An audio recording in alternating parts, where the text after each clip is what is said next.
Thank God this election's over. Wait, you're still gonna sit in my back seat and try to bait me into talking politics? And you're gonna protest, blocking my damn roadways? I gotta drive, people! You gotta understand, driver ed does not engage in politics. I don't drink and drive, and I don't think and drive. That being said, I'm not surprised Trump won. I am surprised that Donald freaking Trump is going to be the president of the United States of America.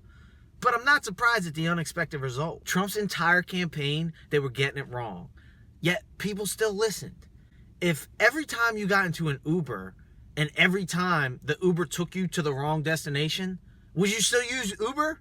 I hope not. Then all this talk of an echo chamber, the fun new buzzword of the week, I've been seeing that firsthand since the whole campaign started. As a driver, I get the unique opportunity to not only meet so many different complete strangers every day, but I'm trapped in a car with them, forcing actual human interaction. More times than I could count, a passenger would comment on a news segment on the radio or a lawn sign or billboard we were passing, or sometimes even totally unsolicited, and say something to the effect of anybody who supports Trump is sexist, racist, ignorant, stupid, what have you. That's the real world version of the popular Facebook post these days. If you support Trump, please defriend me now. Now, I would give these passengers the same response I gave to the single outspoken Hillary for Prison 2016 passenger I had. That's a non-response. Crazy world. We'll see what happens. But after a while, I thought, what if driver ed was a Trump supporter? The Trump supporting driver ed wouldn't want to share his thoughts with somebody that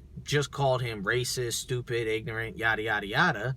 At best, that would make for a very awkward car ride. At worst, it would lead to a fight. Now, granted, I live and drive in a city that hosted the Democratic National Convention and went 80% Hillary. So it's a lot more likely that I would encounter an in-your-face Democrat than an in-your-face Republican. But even that, I think, speaks to the fact that Hillary won our popular vote, but lost our electoral college. These echo chambers they're talking about don't just exist in social media, but in major cities across the country. I wanted to share this because, one, I'm a millennial, so it's in my makeup to not only think people want, but need to hear my opinion. Two, because by the time the next election rolls around, driver ed will most likely be no more, replaced by driverless cars. And three, I really believe that as a driver, every day I get to meet new, interesting people from all different walks of life.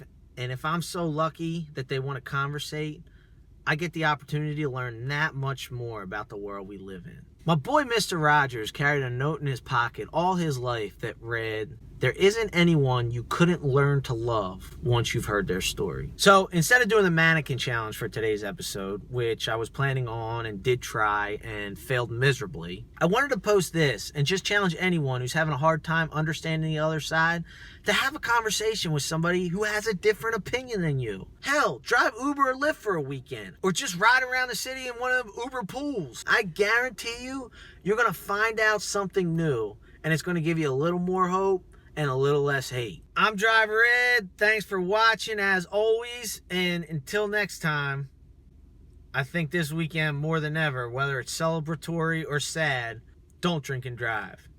Over and out.